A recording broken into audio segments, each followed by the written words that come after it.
here in the lab and also online. So I'm a PhD student in the Rural and Northern Health program, and I'm just finishing up my degree actually. So it's great to now kind of take a step back and look at the bigger picture of the overall project that I've been working on for a number of years, and share with you some of the research that we've done, and also a lot of the background and development that was the reason why we did what we did.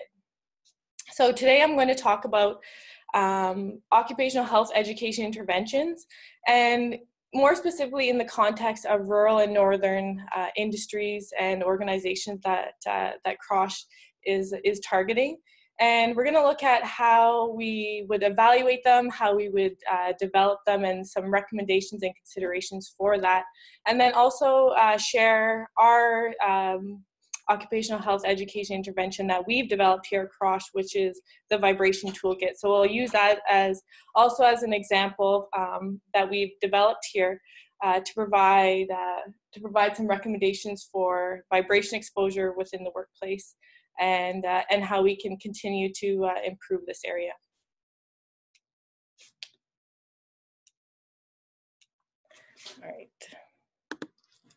All right, so just to make sure we are all on the same page when we're talking about occupational health education intervention, it is kind of a wordy term here, and then I do have kind of a wordy definition to start us off. But when we're thinking of occupational health, we want to kind of narrow that down and define that as the promotion and maintenance of the highest degree of physical, mental, and social well-being of workers in all occupations by preventing any departure from health, controlling the risks and adaptation of work to people and people to their jobs. So again, having the work to the people and people to their work. So again, having that ergonomic aspect in there, and that we need to be always aware of that. And then when we think of education interventions, what we're talking about when we are classifying those, it's the planned and applied educational activities within the workplace designed to produce designated outcomes related to improving occupational health specific competencies and the overall health of the workers. So we are talking about having specific curriculum that is targeting these exposures or health risks that are related to something that the workers are experiencing within the workplace. So why is this important, and why do we need to talk about these things? When we think of workplace interventions, they really are a key contribution to prevention of occupational injuries and illnesses. And when we do an intervention and when we implement one, we really are taking the theory and the research that we are gaining in the lab and from past projects and putting it into practice. So here we're seeing the stuff that we are learning and actually influencing people's everyday lives and influencing how they make decisions about how they go about doing their work and how they would go about protecting themselves from the exposures that they may be exposed to while at work. And this is particularly important when we're talking about occupational health hazards, because they do have a long latency period between when they are exposed to the exposure. So when we're thinking of vibration, they may be experiencing it on a daily basis, but it may take months, if not years, to be experiencing the symptoms. So that's why education really is an important piece of the prevention when we're talking occupational health injuries and illnesses. But we also are aware of economic constraints that are at play with industries and organizations. And we know that if we do approach them to say that we would, that we have this new intervention, or we'd like to try and change something within their workplace, we know that we have to provide evidence and a justification for this. So we know that we need to provide evidence that this is going to make a positive impact for those workers. So how do we go about doing that? How do we take the research that we develop in the lab, and how do we then put that into the hands of organizations and then influence workers? Oops. 1 second.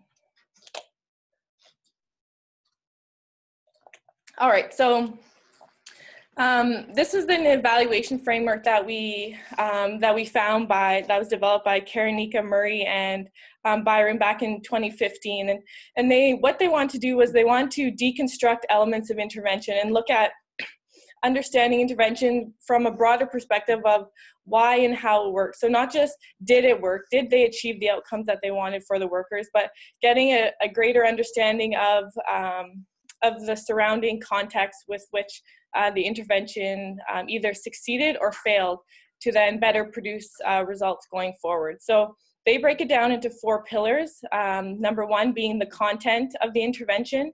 Number 2 is the context of the intervention. 3 is the process, and 4 are your outcome goals. So I'm going to go through each of them and provide you with details about what they actually are within the framework, but then also talk about considerations that we found when going through the literature and finding occupational health education interventions that have been done within the context of rural and northern industries. What have we learned when we break these interventions down, both successful ones and failures?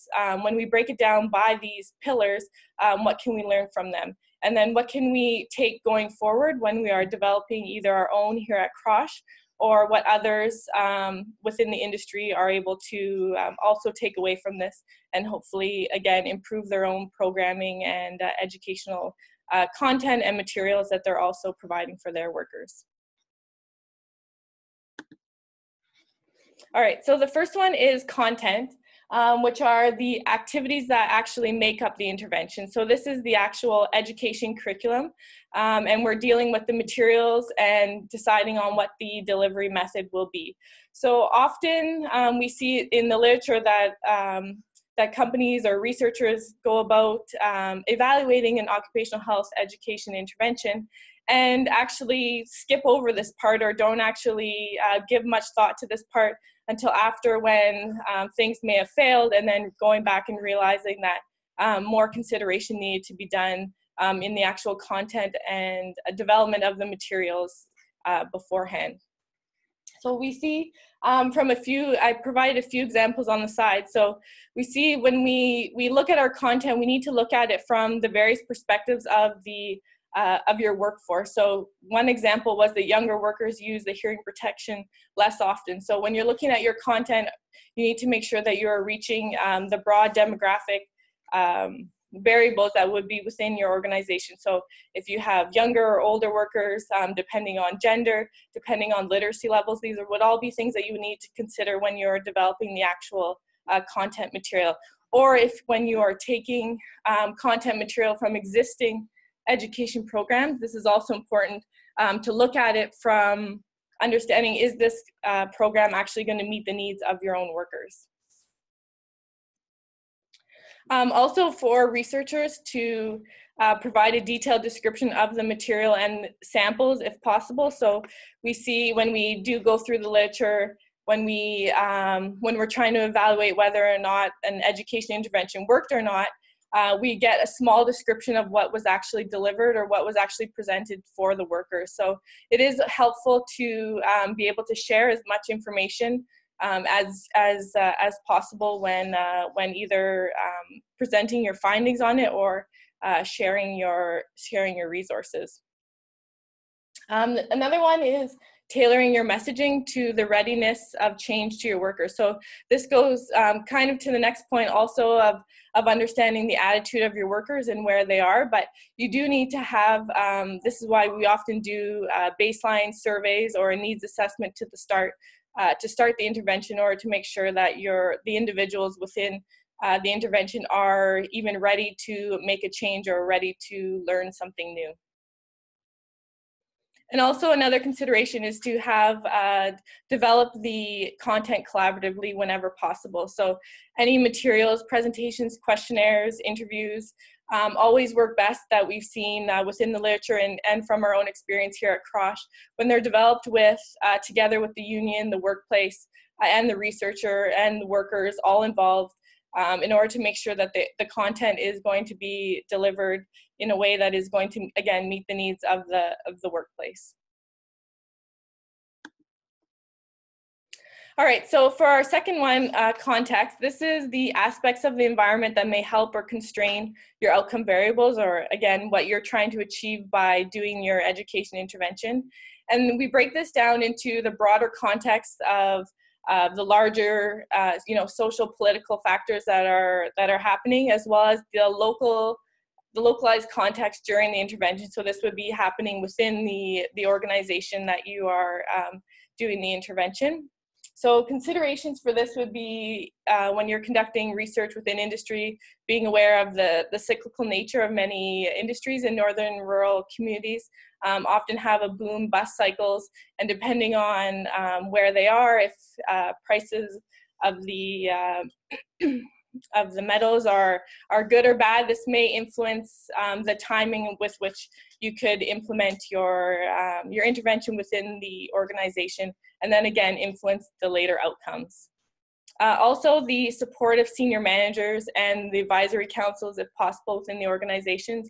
These all have been shown in research to affect the level of the level of engagement and the attitudes of the workers. So if the local context within the organization is not supportive of the intervention that's going forward, then we know from past research that the outcomes aren't going to be positive either. So, and lastly, understanding, again, in the localized context, what are some of the worksite specific requirements and job tests that the workers are required to do. So we saw one article was looking at a hearing protection and education intervention, and then as a result having concluded that it was failed because the hearing protection did not allow for the radio communication. So not understanding that the workers also needed radio communication while wearing hearing protection was a failure in understanding the context, and then therefore led to poor outcomes. So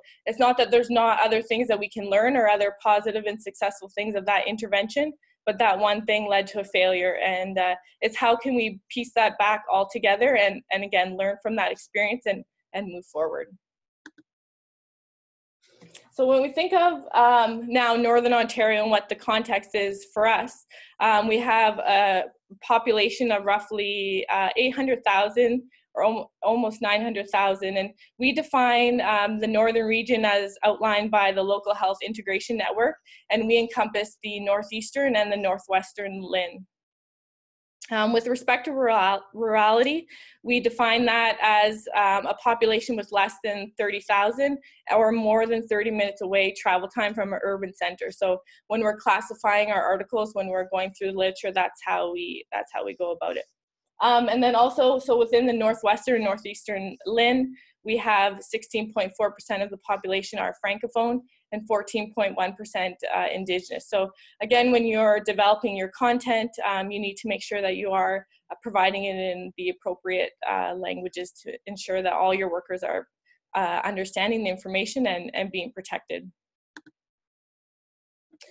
So likewise, when we think of the industries that we are serving in Northern Ontario, there are many similarities that are throughout them. So we think of the changing worksite nature. So every day these workers are coming into work sites that are often different from the one that they had left their previous shift. So that is pretty unique to the industries here, and doesn't have the same consistency as many other workers. These workers are also working long hours or shift work, are impacted by seasonal changes. So in Northern Ontario, we have either the beauty or the curse of all 4 seasons. So this does actually influence many work sites and job tests that are required to be done, and then again can influence how your intervention is actually rolled out. These industries have all seen an impact of innovation and mechanization. So again, that comes into consideration. Again, the isolation that may be a part of it, and that they all have similar occupational hazards. So a lot of them deal with hearing protection, vibration, that sort of thing. So things that are dealing with this type of specific equipment that are often used in these industries. All right, so back to process. This is how the intervention is actually delivered, perceived and experienced by participants and stakeholders. So again, this is when you are designing it and developing it, you need to consider the recruitment strategies that you're going to go about doing to ensure that your workers are participating, deciding what your dose delivered and what they actually do receive, and the attitudes, and then the reach within your organization that you're trying to achieve. So we see from past experience that reporting consistency throughout sessions is important. So if you are doing research or you are conducting an educational intervention, you need to make sure that you are having consistent sessions across all of your shifts or crews or personnel in order to ensure that they are all receiving the same messages and being educated in the same way. And then again, back to the seasonal differences. One occupational health education intervention that was done within agriculture ended up rolling out their intervention in different seasons just by the timing of the rollout. And then again, the intervention was deemed to fail because they didn't see the same outcomes across all the groups. But when you look at the potential for success within that intervention, there actually is many other opportunities where they did a great job. But again, going back to understanding the context of the difference in rolling out your intervention or education in January as opposed to in August may be a consideration that is definitely needed. And then the last one is outcome. So this is the desired effect of your intervention efforts. So what you are trying to accomplish by this education. And again, you need to make sure that what you're actually measuring is related to the objectives of the study. We've seen other examples where this has not been the case, and then considering whether you're going to decide to use objective or self-reported outcomes is another one. So this sometimes gets a little bit trickier when we are in rural or northern sites or whatnot, because objective measures are usually either done by somebody else or calculated that way. So having the resources and personnel is a consideration for that, as well as immediate and long-term outcomes. So really the immediate effects are meaningless if we don't have long-term outcomes and long-term improvements in occupational health. So really it is an investment over time and making sure that if we do have access to a workplace, the ideal scenario is to have a long-standing relationship with the company and with the workers to make sure that the education is lasting and is not just a one-time deal. So then stepping back into looking at the overall, some overall recommendations for successful interventions from the literature, we've seen that there really were kind of 4 points that, considering all of the content, context, process, and outcome, we did see some elements of them that were consistently the same, and some elements that they've all done well in order to make sure that that they carefully thought through the development, implementation, and evaluation stage of the intervention. So we do see successful ones, again, coming back to the customized approach for the demographics of the population. So considering the language, the literacy levels, and the culture of the workers and the workplaces that you are developing this education for is one of the keys to success there. Also, when you're looking at the evaluation, expanding the use of qualitative methods has been suggested to help with understanding the context. So especially if you're an outsider coming into an organization, to have qualitative interviews or focus groups or feedback session will really allow to gain a better understanding of the overall job site specific culture and job tests that need to go on in order to be successful when you do roll out your intervention. This also allows you to understand what some reasons and barriers are for individual behavior, and again, understanding the localized context. We can't, here at CROSH, we can't we can't state this enough, that the strong collaboration and partnerships with a multidisciplinary team and the workplace really is a key to success. So CROSH has had much success in this area, and hopefully will continue to involve all stakeholders in the research that we do here in order to ensure that it is, again, meeting the needs of the workers and protecting those individuals in Northern Ontario. And lastly, from a research perspective, is ensuring that it has a theoretical basis. So we need to make sure that we know why we are doing what we are doing, and link that back to things that have been done in the past. So really understanding, again, with this framework, understanding why there were successes and failures, and not just understanding did it fail or did it succeed, is really important for moving forward. All right, one sec.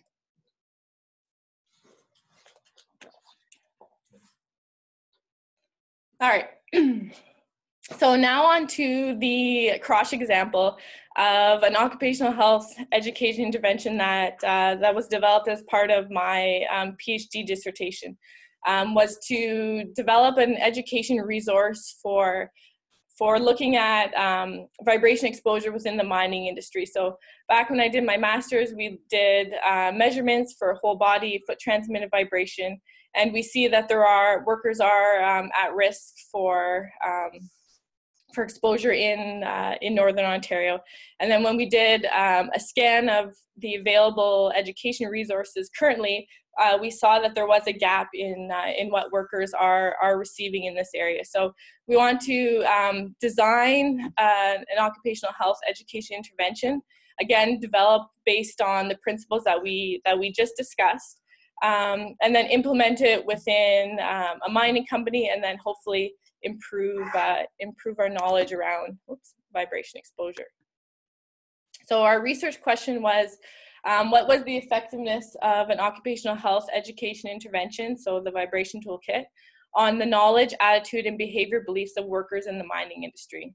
So again, if we can prevent any of these injuries and illnesses from happening by providing education to workers in order to make sure that they are aware of the risk associated with the work they're doing, but also the symptoms of any health effects that they may be experiencing, then potentially in the long term we can decrease their overall exposure and, again, improve the health overall.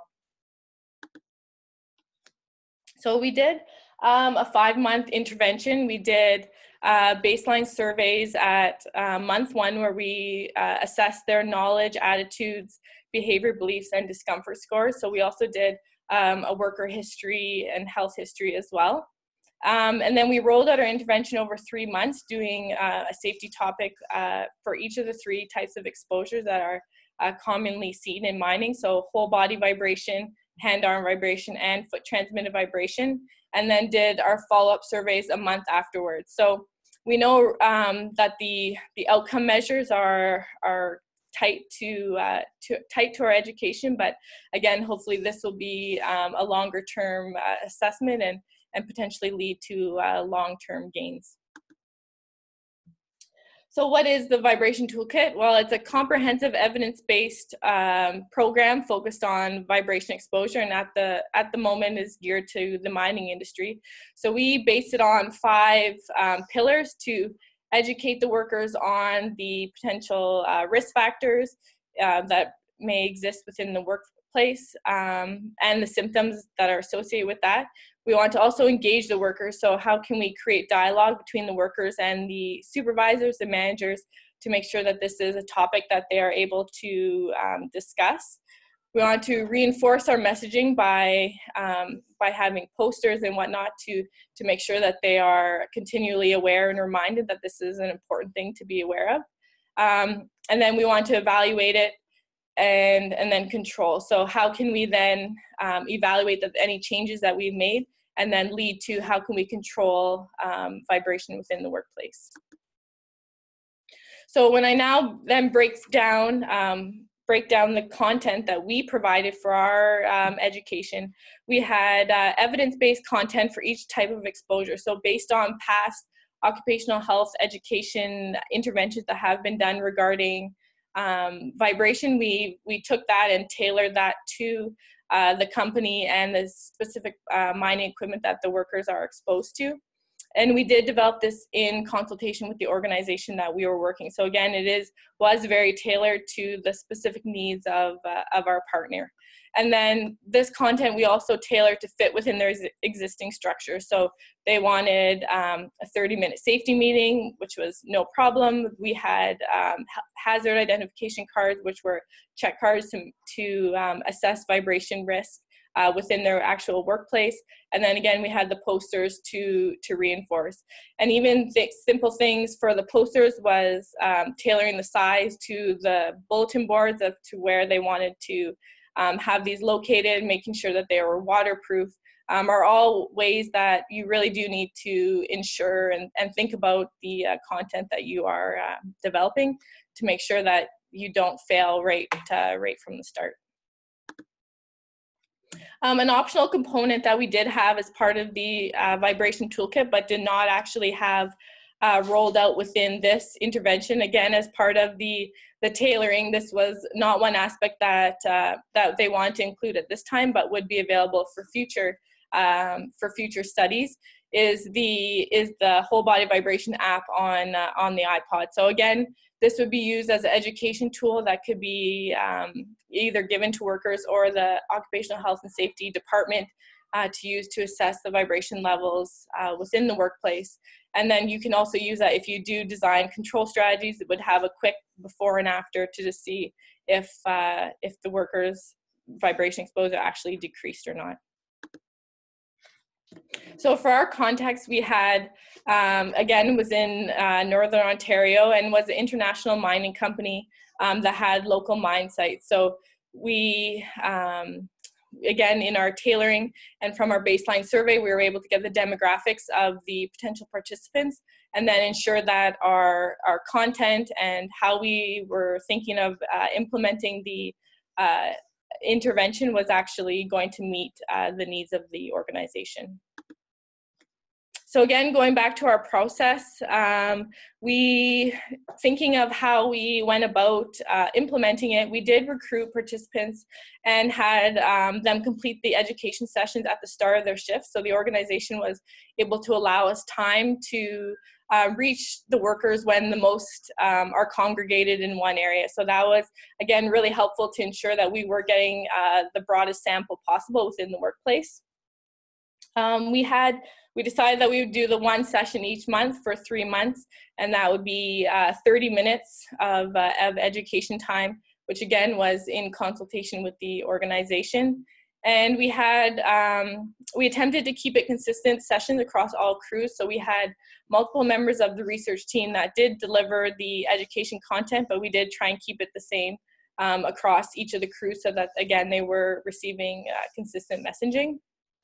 And for when we did have personal protective equipment samples, we tried to keep track of who had what. But again, from our learnings, we realized this is one area where, again, in future areas or in future studies and future rollouts of this something we would also improve on. So when we look at our outcomes and what our participation was within our study, we had a total of 142 workers that did participate within the study. We had 125 at baseline that completed our surveys, and 77 after the intervention with with 61 match pairs. So that means that we had 61 people that completed the intervention at the start and at the end, and we were able to compare that data. So the workplace had an average age of 46 years old for the workers, and they had an average experience of 14 years. So they were an experienced workforce. So again, you can then tailor the content to ensuring that you're not taking away from any of their experience and knowledge that they previously have within the workplace. So when we look at what their self-reported vibration exposure type was, we asked them what they're typically exposed to during an average shift.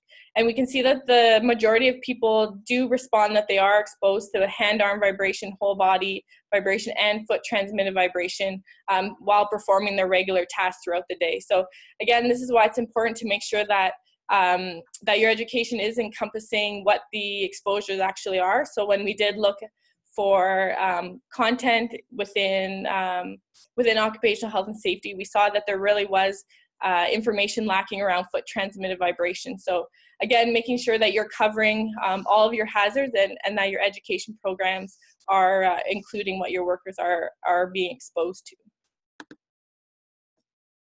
Looking at our results summary of what our scores were. So we had a knowledgeable group in comparison to previous studies that have been done looking at knowledge of vibration. So we had a 76% score on their knowledge test pre, and then only 79% afterwards. So they did improve.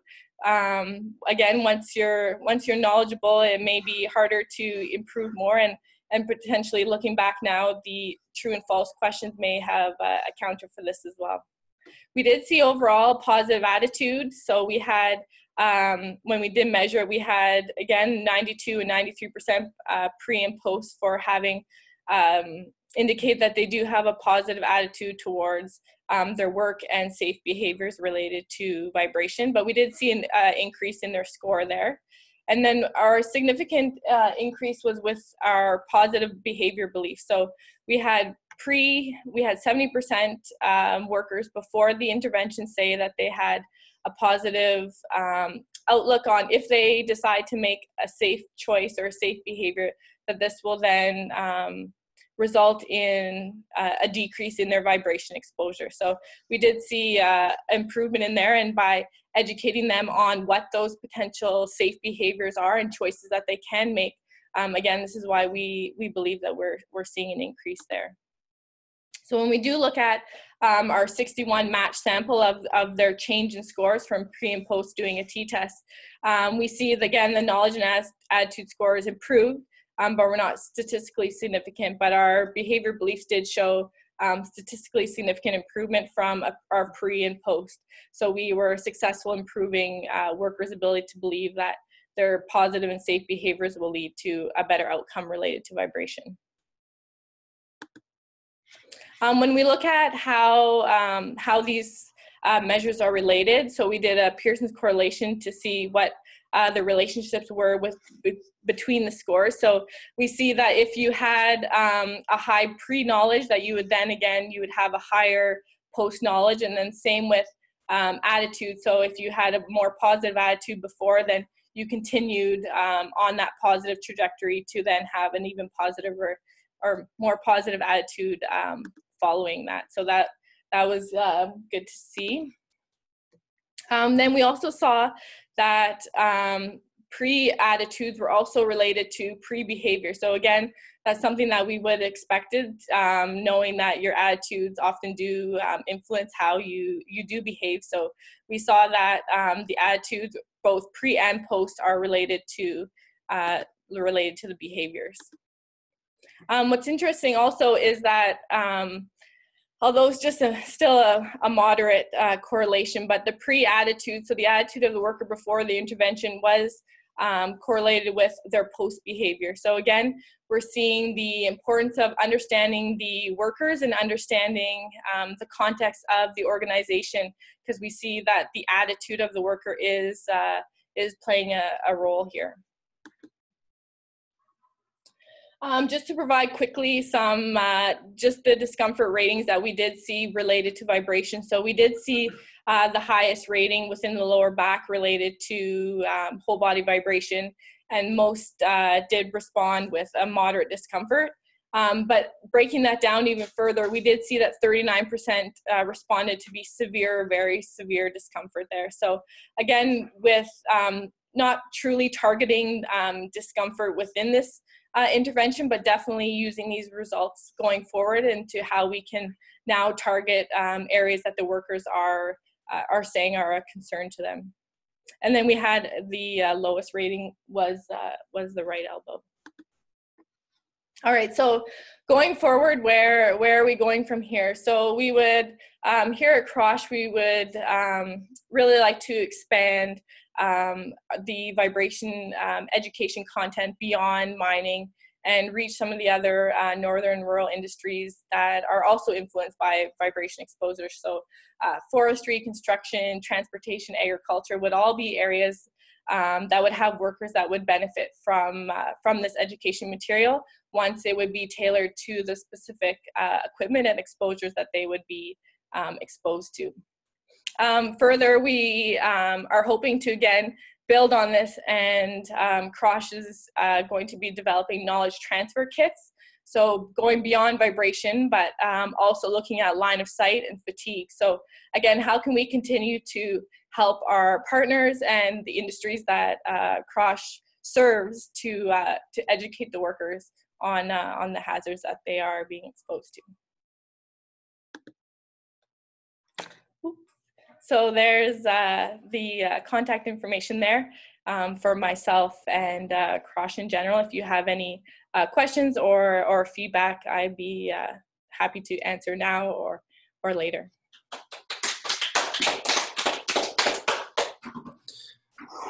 All right, so thank you very much, Mallorie. For those of you who are online, at the bottom of the screen, there should be a little chat feature that you can click. And I see some of you have already just posted some other feedback on there, so thank you for that. But if you have a question, you can type that in. As for right now, we likely have some questions from people here. So I will just maneuver myself so that they can be heard, and hopefully you can still hear them pose the question online, and then Mallorie can still answer it.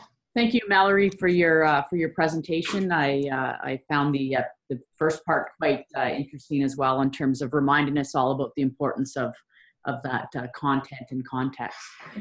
So with that in mind, could you tell us a little bit more too? I know in terms of your education, I do believe that you talked a fair bit with workers about control strategies, and in particular strategies that they could implement themselves and strategies that they could discuss with their supervisors, and maybe talk about the importance of also understanding what would be within the control of a worker, and then how you can provide strategies for them to talk to their frontline supervisors and et cetera.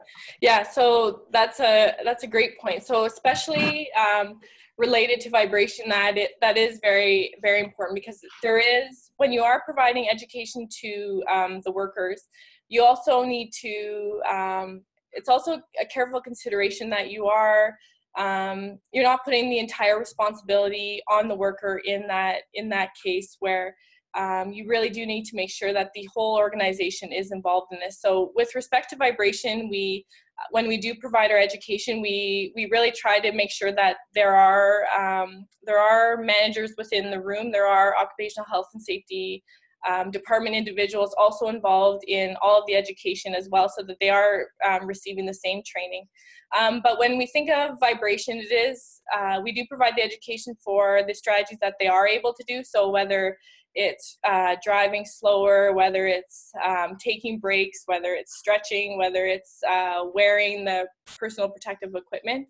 But then it's also for the other departments within the mine. So how can we educate the workers who are purchasing the equipment? How can we make sure that the health and safety department is also looking at ways that they can implement these control strategies? So one of the other ways that we did try and facilitate that discussion was by having the hazard identification card. So providing the tool that the worker would have, would have something to spark up a conversation and say, hey, I noticed this today when I got into my equipment. I think it needs to go for maintenance because of a vibration issue, not related to something else. And would have both the education and perhaps just the confidence to do that and speak to them. And then by ensuring that they would also have the education to know that, yes, that is important, and we do need to address that. So it's providing the education for all of the workers and all of the management and other departments of the organization to make sure that that is a priority. So thanks, Mal. My question might be a little bit hard to answer. It's just more of as an observation. I don't know if you can speak to it, but in the beginning when you talked about some of the literature surrounding implementing successful health interventions, and special considerations for the context and content. I just noticed that a lot of that research was done like a long time ago, like in the early 90s. Is it like just not many health interventions in workplaces are being published, or is it like, and maybe just if you can speak to the relevancy still to that, and if you found anything that maybe doesn't apply, or maybe some of the things you had to consider that were not shown before. Well, first, I mean, all of the literature wasn't necessarily included in the presentation, but so for the purposes of my review, also we were looking at ones that were done within rural and northern industries or communities. So that does pose a challenge on two fronts. One, there haven't been many studies within this specific geographical range that we are constraining it to, but also the point of when you are looking through the literature and trying to find the identifiable variables that you're looking for are often tricky. So if you say that like even when we're reporting an intervention here, we may just say that it was done in Ontario. So then for me now as a researcher going back to try and figure out, was this done in a rural or northern context? I'm not sure. So that's another limitation of all of the findings with when you are then changing your parameters as to how you're going about searching it. It makes it tricky when you don't have those identifiable variables, because at the same time you don't want to say that you did this study in Kapuskasing, Ontario, and then this is the profile of all the workers, because then if you're in Kapuskasing, you're going to know who those individuals are. So it is a tricky balance between the confidentiality of both the organization and the workers, but then also providing enough context then for future researchers to be able to tease out, does this apply to my scenario? So it is tricky work. We just, I tried the best to compile it. And also publication bias. Yeah, definitely also publication bias between successful and failed interventions. So when you do look at the literature on occupational health interventions or education interventions, the tendency for anything to be published is a positive result. But, as we kind of went through as Karenika and Murray outlined, that when you actually break down the interventions, there are so many things and so many elements of the intervention that may have been positive and may have been learnings for future interventions that did not get, beyond the organization or then did not get attempted again. But perhaps that should have been needed. So just another question, a little more simpler.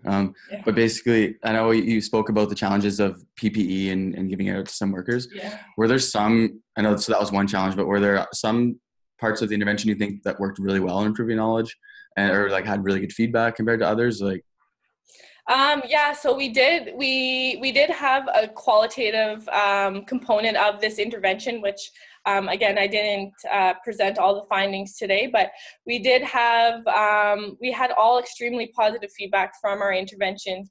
All of the workers said that they enjoyed the education, that they understood it better, that they appreciated learning how the actual exposure did influence their health.